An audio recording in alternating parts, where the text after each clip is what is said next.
Polres Goa bersama anggota tim Kodim 1409 dan BPBD Kabupaten Goa menurunkan 2 perahu karet untuk membersihkan enceng gondok yang menumpuk di Sungai Jeneberang. Pembersihan Sungai Jeneberang ini dilakukan untuk mengantisipasi masuknya musim hujan agar terhindar dari banjir.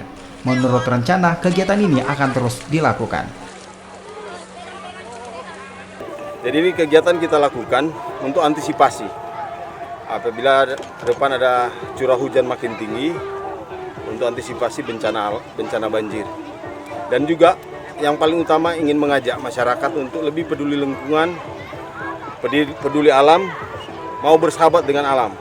Insya Allah alam akan bersahabat dengan kita. Jadi bentuk ajakan kami kepada seluruh masyarakat Kabupaten Goa untuk lebih peduli terhadap lingkungan sekitar dan alam sekitar.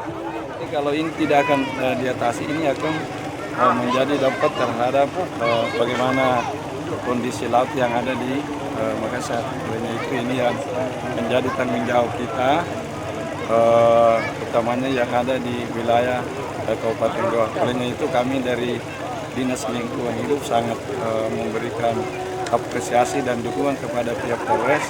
Olehnya itu untuk kegiatan ini ada 5 armada yang kami turunkan dari Dinas Lingkungan Hidup dan 1 alat berat untuk mendukung kegiatan ini.